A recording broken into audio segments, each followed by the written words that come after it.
Good morning, Bill. Good morning, Bill. How are you, sir? I'm doing good. I was checking out your shirt there because it's a cool logo. Yeah, this is the Origin Maine logo. So a couple of years ago, I got to go up to a jiu-jitsu camp up in Maine, and the company is actually like Jocko Willing is a partner in it. So Mm. Jocko was there, his co-host Echo was there. It was actually where Echo got his black belt. So there's actually a video of like the whole thing happening, and I'm in some of the videos because there was like a charity fight at the thing. It was rad. Very, very cool experience. Great shirt. Cool. Yeah, I remember seeing some of that video that you had shared with some people. So that was very Oh cool. yeah. Oh yeah. Oh yeah. Um, I closed the deal on Friday, which is gonna be cool and exciting. Very excited oh, about nice. that. Very Yeah, cool. I'm gonna be working with Sean Overton Mhm. on his business. We're gonna be trying to build out a channel play for what he does, and I'm gonna be going in to kind of do all that. Good morning, Mike. Figure out some stuff, build it around me, do it do it the more fun way. If that As makes opposed to the sense. left one. Well, there's how to say this the right way. There's an expectation about, I guess, me. How to say this the right way. It's easier if I go in and I do it first and then build it around me, as opposed to trying to build from a distance and Gotcha. build it for somebody else who might not necessarily have all the experience and knowledge that I do, and the ability to push back, and the knowledge of when to push back versus when to go along, and some of this other stuff. So it's like I this might just be the easier way for me to do these kind of things, because the goal is to replace myself with someone else eventually, but we're going to do all the building and everything else first. Hmm. So yeah, Yeah, it's exciting. I'm stoked for it. It's gonna be great. well, that's Sean's good. a super solid guy, and that became very apparent on the call when it was like everything that I had a question about, he'd already thought about, which was like very, very, very cool. Um, Yep, yeah. that's So always nice.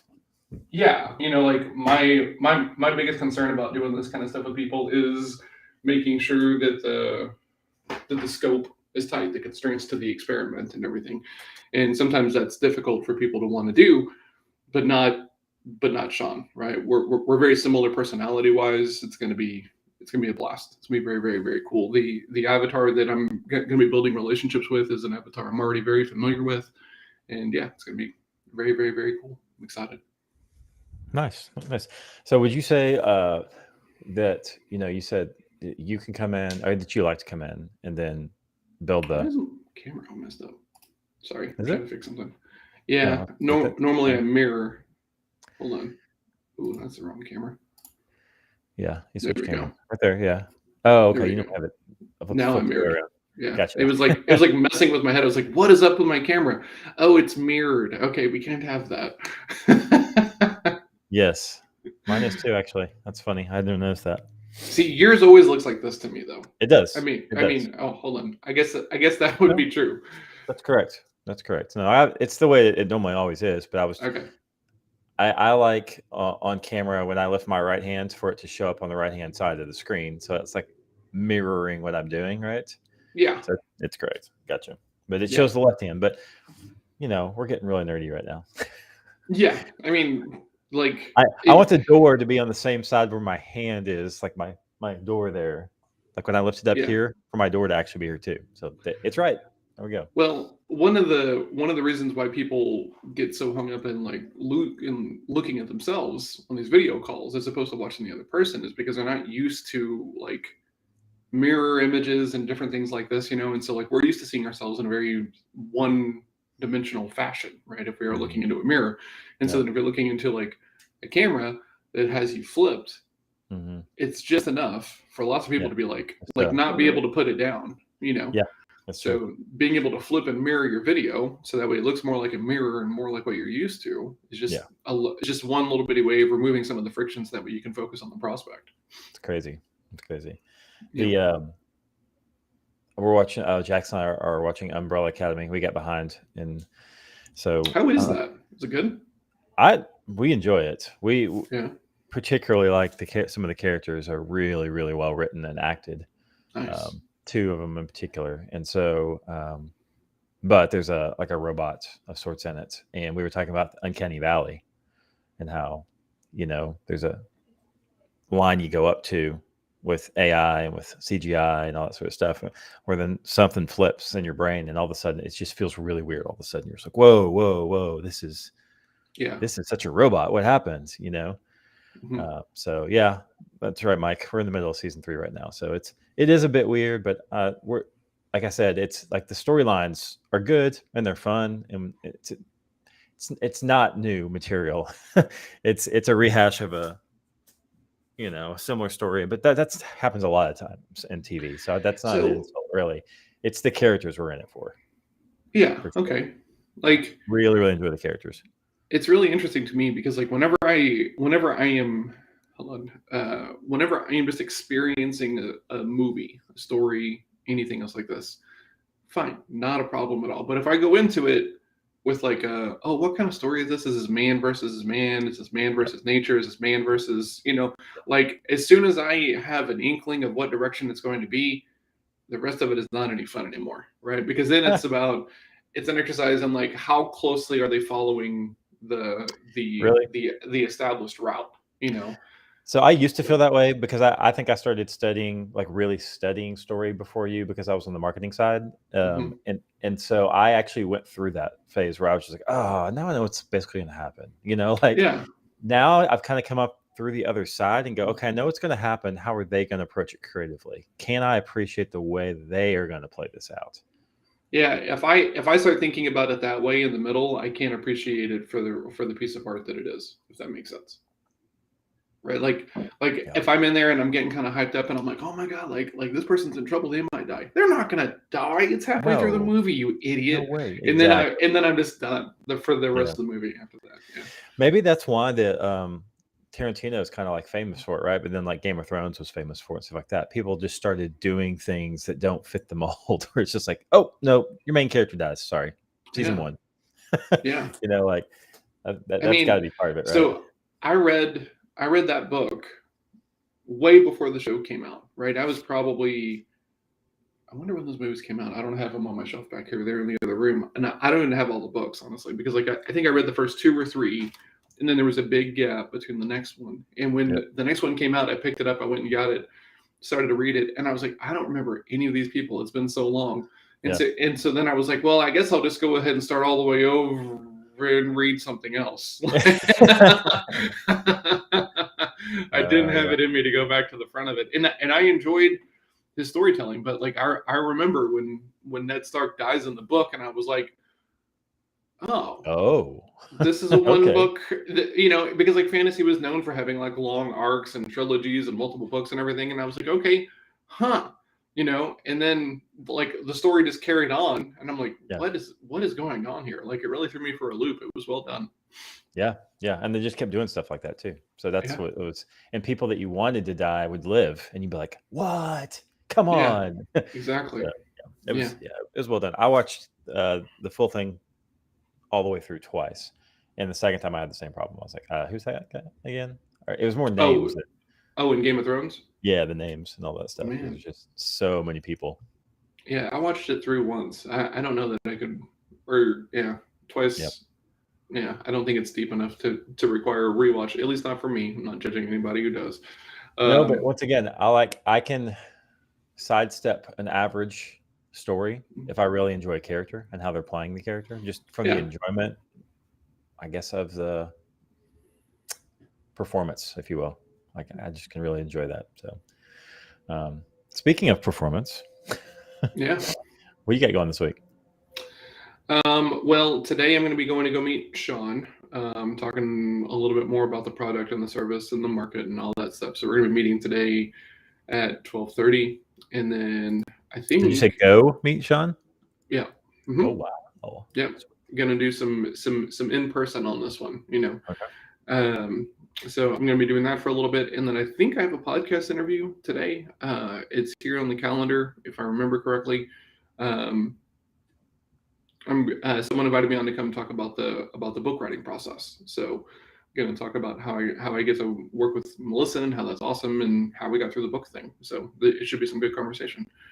The rest of the week is fairly normal week. I'm going to be kind of changing the direction of my networking so that way it's more in line with the avatar that we're looking for Sean's kind of thing, which isn't a huge shift, just like a smaller shift. It's still salespeople, just a different kind of salesperson, and so I'm going to be kind of building out the plans and the KPIs and all that stuff for that.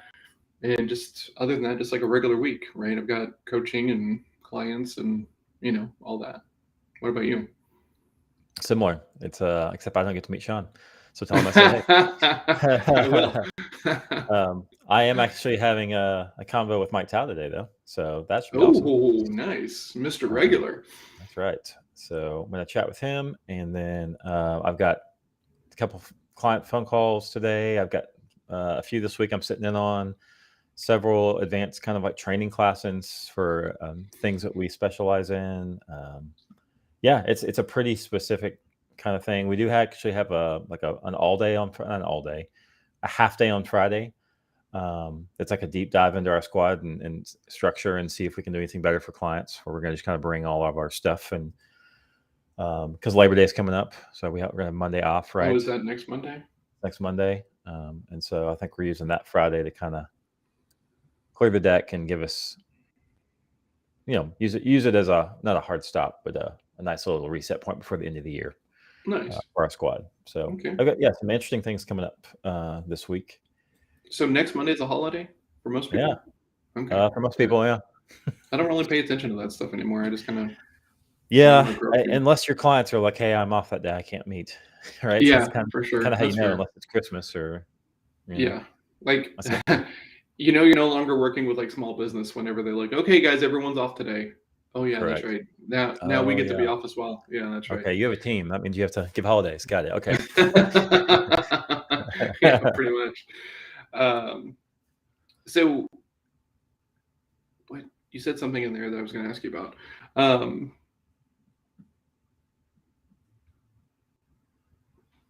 Was it my big squad meeting, or was it my advanced coaching? Okay. So okay. Actually, okay, this is a good question, potentially. So I'm a salesperson, right? And the only job I've had where I wasn't a salesperson, I was still trying to approach it from a sales point of view. Like, what kind of activities are you measuring me on? So that way we can do a good job, right? Yeah. And my manager at the time, I guess, was kind of put off by this because he wasn't used to people coming and being like, hey, help me understand this kind of thing. And so he goes, well, going to be looking at this and this and this. And I was like, cool, where do you want this and this and this? And he tells me, he's like, okay, I'd like you to do X amount of this, Y amount of this, Z amount of this. I was like, cool, rad, totally fine. Which is very much like a salesperson thing to do. How many conversations do I need to have? How many cold calls do I need to do? How many meetings do I need to get to pay dirt, which leads to the thing. And so then a couple of weeks go by and we have another meeting and he was like, yeah, man, I need you to be doing more. And I'm like, now hold on a second. I'm very confused here. Because we have these metrics over here that we're looking for, and you said this is how you were measuring me. Why is that now not enough? And this person didn't have a good answer for me, and that's always very frustrating to me whenever I can't get a good answer from somebody. And so he was like, "Yeah, man, I just need more." And I was like,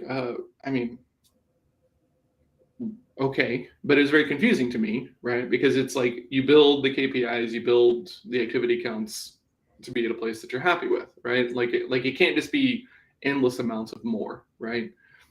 Well, hold on, it can be. But that's not a great way to run your sales culture, your marketing culture, your business culture. I'm just always expecting more of everybody. Yeah. So, how do you grade yourself in this new role that you have? How are you grading yourself? How is the company grading you? How do you know that you're in a lane of doing good work through the eyes of this company? Do you know that yet? Yeah. Yes. So we have goals for my department, quote unquote, for end of year. So which is kind of like your 90-day goals, I guess you'd say, right? Then we have goals for me personally for the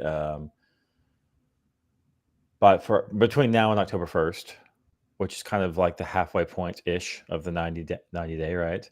Okay. And then we have 3 or 4 very specific things that they want to be true about me in my role as soon as possible. But it just takes however long it takes. That's how long it takes. So there's some So ambiguity there. are those like objectives and key results? We want Jake to be, you know, subject matter expert. We will measure that by Yeah. this and this kind of thing. Okay. Well, yes and no. So that's where there's still a little bit of ambiguity, but it's a new position. So that I think that's okay that there's ambiguity because we're building it as we go. So I guess my response anytime there's a situation where there's like, hey, we want it to be like this, and I go, okay, what does that look like? Explain more, Mhm. and they go, we don't know, we need help figuring it out. I'm okay with that answer because then now I go to work to figure it out. Right. Okay. Well, if we need metrics for it, let's figure out metrics. That's the next Mhm. job. Yeah. Then we have metrics. So for 85, 90% of the role, there's metrics there now. And there were loose ones before that I tried to help come in and tighten up or Okay. define better. But yeah, there's still a little bit of particularly the stuff where it's like, hey, we would like Jake to be this. Okay, what does be this mean? There's Yeah. still a little bit of that we're working on. Interesting. Yeah, because like for example, we would like Jake to be overly proficient at sales calls. Like, okay, what does that mean? Yeah. Well, you have to be able to close X amount of sales calls. Okay, so how will you know I can close sales calls before sales calls? Well, before you put me through sales calls and watch me close sales calls, and we have the Yeah. percentage. That you don't. I mean, you might be able to measure some behaviors and feel like that there's enough there to put someone in a role to take sales calls, so that it's like you can handle these 3 objections to my satisfaction, and then we can put you in sales calls, and then you can take sales calls, and we can see if you're proficient enough in sales calls, right? So like Okay. I'll turn that back to you and ask you that then, because like if you have a new salesperson, a role, Mhm. someone in a new role who's not new to sales necessarily, but they're new to the role and they haven't taken your system before. Mhm. The 2 questions are, how long do you wait before you throw them in the fire? Yeah. And then number 2, what do they have to meet before they get thrown in the fire? Oh, Now that's a you good have 7 question. steps, but even with your book, I'm not saying that they're ambiguous steps, but some of them are not like, hey, you got an 8 out of 10, congratulations. They're like, yes, I feel like you're pretty decent at this step now. Yeah, that's So fair. that's a hard one, I think, on both sides, to know if you're hitting the mark, and from the other side to go, yeah, I think they've hit the mark. Yeah. I mean, sales side, right? The the longer you wait to put a new salesperson in front of prospects, the more anxious they're going to be, right? So Hmm. so if you have, let's call it 4 weeks of ramp up, right, built into like a new role, and the Mhm. first 3 weeks of it are systems and all the other stuff, and you're not doing and you're not putting them on the calls yet, when they like, it's going to be weird because you waited so long. They built it up in their head, right? So the sooner you can put them in front of people in low stakes environments, the better off you are. That's just kind of the traditional kind of like knowledge and thinking around that. Okay. But the sales is taught and done very differently than how most other people do most other things, because there is such a subjective nature to it. There is such a personal nature to it and things like Yeah. that. So Yeah. if I'm bringing on a new salesperson and they have to prospect and do, your kind of like introductory flow is you need to get 3 meetings a week, right? Like however we go about getting those 3 meetings is okay, as long as the approach is noble, because it's important to be noble. So like Yeah. if that's cold calling, that's cold calling. If that's cold email, that's cold email. If it's LinkedIn messaging, that's LinkedIn messaging. But can you get 3 meetings consistently, week to week to week to week to week? And the way that I take it is, if we're not moving in that direction, the constraints start to get tighter, right? So like if you're not getting 3 meetings per week, we're going to look at your daily activities after, Mhm. Yeah. after a little bit, of like, okay, great. How many are you sending? What kind of volume are you doing and stuff like that? Because like I don't really want to go in that direction and kind of macromanage the daily activities and stuff like this, but activities lead to meeting flow. Meeting flow leads to pipeline movement. Pipeline leads to the ability to sell well. So if you're not willing to do those 3 things with the idea that not everyone you prospect is going to become someone who is going to be a lead for you, that's why you do more volume than you actually need. And that's why it's got to be something you don't get emotional about, because it is activities you do for the sake of doing activities. Chop wood and carry water. You don't need to be, upset about it. Like this is just part of it. People are busy. You have other things to do. It's okay. Keep going. Yeah. Yeah. So when you're in a situation, for example, when you have a high lead flow and you bring in a salesperson, it seems like it would be easier to be like, okay, let's get you in some calls, next week. First week, we'll get you locked in, feeling good. Yeah. Week 2, let's get you in. But if you're in a long lead cycle, high purchase price, Mhm. that's where it's weird. It is weird there. Yeah. Because you're like, Yeah. well, this is a valuable lead. We're not just going to throw any person in there, I mean, so there's a lot of debate upon this. My thinking is your salespeople have to fail, right? They have to lose some of their own deals. They have to understand that sometimes their mouth has consequences, and the things that just effortlessly fall out of it are not the things that should effortlessly fall out of it. Because Mhm. like I've had to learn that for myself, and so there. I think a lot of sales leaders, especially if they're in a position of what's called like a player coach or something like this, to where like their goal is tied to, or they'll have a goal on top of this thing. It's like there's lots of ways of getting it wrong, I would say, because if I have to go hit my own number and I have to help my team hit their number, I'm at a constant push pull between who do I help, right? Yes. Like who do I spend time with, right? Yep. And if your number is just tied to the performance of the team, it can be remarkably difficult to let your team fail, to let them like handle their Mm. conversations and stuff. So yeah, it is difficult to do. And that's why Sales Lab exists the way that it does, is because you don't ever have to show up for one of these meetings unprepared, unpracticed, or anything else like this. You can come to Sales Practice Lab and get your practice reps in. So that way, whenever someone does pick up the phone, oh, hey, we were just looking for this, you know how to handle that. Just like you know how to handle, hey, we're not looking for this right now. Oh, interesting. That's why I called. I was wondering if there was a time in the future to have this conversation, kind of deal.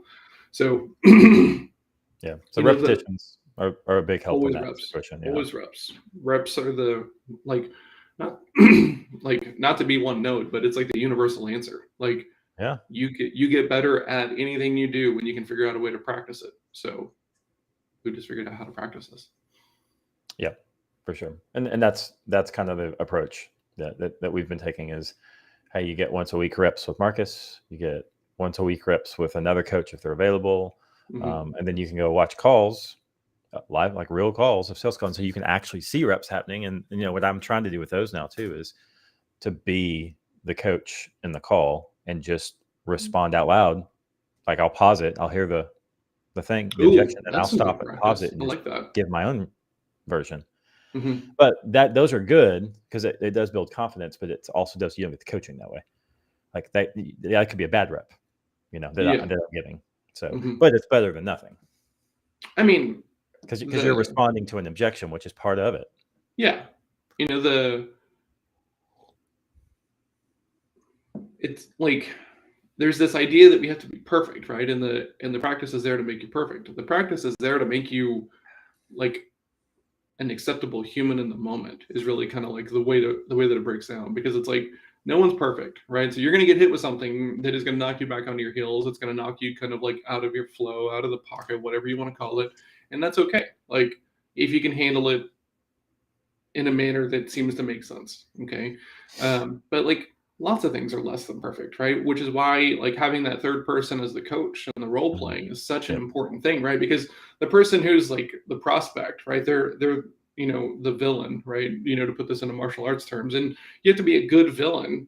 You have to be a good bad guy in kung Yeah. fu, or else you don't actually make people Yeah. respond with the right technique at times, right? So Right. there's that same element in like role playing. Like you have to show up and be a savvy bad guy, a savvy villain, a savvy practice partner, which Mhm. means like, not showing up and being like, Oh my God, Jake! I'm so glad you called me today. Right. I have $100,000 in this budget and nothing to do with it, and they're going to take Right. it away from me. You want Right. to like that's not realistic, Yeah. you know. But a lot of times people make it too difficult because out of ego, right? And that's also sometimes not realistic, right? And if you're the practice partner making it harder, so that way you can then kind of make them lose, and then you have a coaching and education point, that's not really helpful either, Yep. right? So Yeah. There's an art separating to it. that out has There's been an art to helpful. being a good partner as well. Yeah, So, absolutely. Good yep. practice partners, they're important. Yeah, for sure. I had a very cool conversation on Friday with one of my kung fu buddies. Speaking of practice partners, this guy's a machine, by the way. Like hits so hard, has got amazing kung fu, and we had a conversation about he's also a woodworker, and so I've been wanting to build a wooden dummy for my own Mm. practice and improvement for a while. And so you can buy these wooden dummies from different people, and That's a yeah, it's $800 to like $1,000 or something like that. And the Mhm. good ones come from overseas, and like I don't really know like how to judge a good one versus a bad one. And so I was talking to my friend Dana, who is a woodworker, and I think I'm gonna build one. It's gonna be rad. I'm gonna document the whole thing. It's gonna be very, Mhm. very, very cool. That So sounds fun. yeah, it's about $200 of product of wood, right, and then about 20 hours of work according to Dana, and I'll Not have bad. a wooden dummy. So I'm very excited about that. That was a Yeah. conversation on Friday. So yeah, Friday wrapped up super strong, right? And man, that interview Friday, I thought about it all weekend. Like Jeff crushed He it, did. like top Yeah. down, bottom up. Oh man, Mm. so good, right? Yeah. He definitely is in the right spot, isn't he? He Yeah, like right seat. He's yeah, doing what he needs to do right now. yeah. That is his lane. Man, it was a great conversation. I'm still stoked for it. Yeah, for sure. Yeah, that was super cool, and it's timely too. It's just super timely.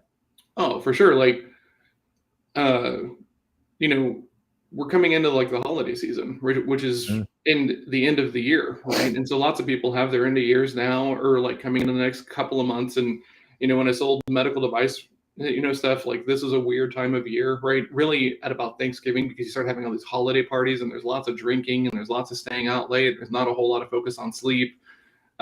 So holidays make for lots of noise around the routines. God, I sound like such a robot.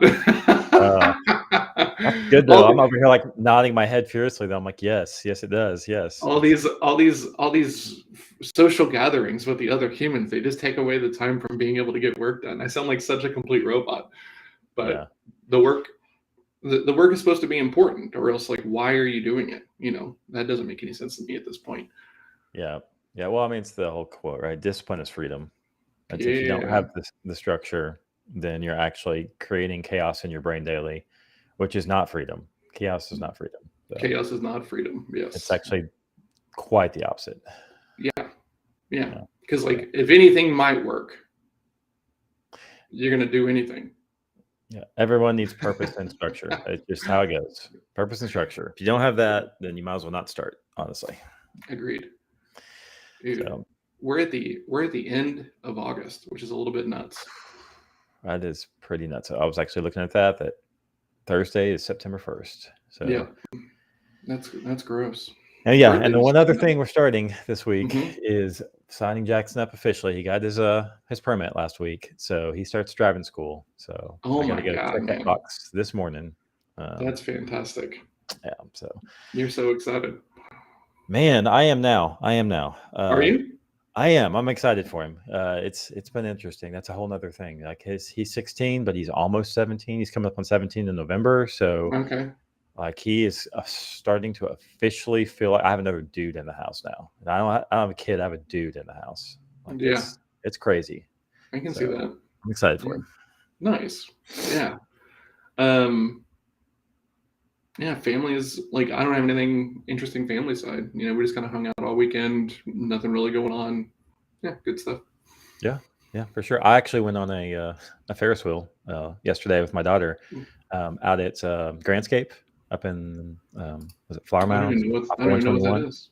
It's like a basic, like a Grapevine Mills type area, like but Okay. outdoor shopping, and fountains and Ferris wheels, Oh, but like okay. tons of food and fountains at night that light up, have all these LED shows and stuff. And there's like a hotel there. It's like a destination, like a staycation kind of destination. Interesting. And so my son had a date there last night, so I drove him over, and Scarlett and I had like a daddy-daughter date and did stuff. Nice. So, and I had not been on anything high in like 5 years. Oh, okay. And heights used to be a problem for me when I was younger. And so like when I kind of got into my mid-20s, I kind of shed that a little bit. Interesting. I'm fine with them now. I mean, I don't like go chase them or anything, but like I Yeah. don't have a problem with them. But I had a little bit of like knee shaking, not real, but like a little bit of anxiety before I got on. I was like, whoa, this is high. Like, all right, let's go. Yeah. And so did Scarlett. It was funny, but when we got on, Interesting. we were fine when we got on. And it was a lot of fun. So Nice. Yeah. We have a guest on Friday. Yes. Yes, we have a rad guest on Friday. This guy does marketing for a very cool company. We got connected because of his TikToks. He's got some really, really cool TikToks about, gating content and, everything else like that. So that's going to be on Friday. It's going to be a very cool discussion. So yeah, I need to get the rest of, or I guess I need to get September booked. That's something I need to be working on this week, so that way we can keep having guests on Fridays. So yeah, we'll start looking. So if you know some cool people in the comments, or if you have, if you're in the Slack channel, let us know if you've got some people that you think would be cool to chat with. And like, I think the best guests, like if you're out there and you're thinking, hey, what would be a good guest? Like just people you want to hear from. I mean, that's simply what we do. We're like, oh yeah, I want to hear more about that thing. Let's bring them on the show. Yeah, anybody, like the way that I think about it is anybody who has a unique take on selling, right? Or has like a unique role within selling, right? So if you're like a sales engineer, I want to talk to you because that would be very, very rad, because not a lot of people understand how that dynamic works. Mm-hmm. But content creators and also leaders, like these are the people that we really want to have on the show. And I actually reached out to a sales leader and was like, hey, I would love to have you on the show. And he was like, man, I would love to come on, but the 7:30 is just hard because I take my kids to school. And I said, hey man, no worries. We will wait to talk to you in the summer when your kids aren't in school, because a big part of the show is about showing up and being present for your family. So no, please don't apologize. That's the right answer. So talk to you when there's a Friday without school. That's right. I will put you on my my ticker. Yeah, I will follow up around. Yes, for sure. You go in the CRM. Yes, exactly. Pretty much. Yeah. Absolutely. All right. Well, Gabe, hello and goodbye. And goodbye. Michelle, thanks for coming. Mike, thanks for coming. Anybody else? Yes. Hop in, say hi. Yeah, I think that's it for today. Mondays are always light. Everyone's going to work. So, and we have lurkers. Thank you, Gabe. We appreciate the support. Yes, very much. Same, man. So nights are always tough for me too, and Gabe's on at night, so I do the same thing. Sometimes I'll just pop onto his show for maybe 5 minutes and be like, "What's up? What's up?" Yeah.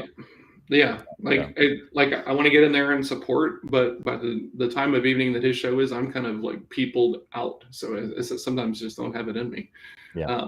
I mean, you get to call Mike Tao. That's gonna be rad. You guys are gonna nerd out. It's gonna be good. Yes, we are. We are in the best way possible. Yep. All right.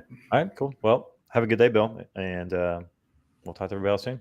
Yes, sir. Have a good day, Bill. Let me know if you need anything. I will. All right.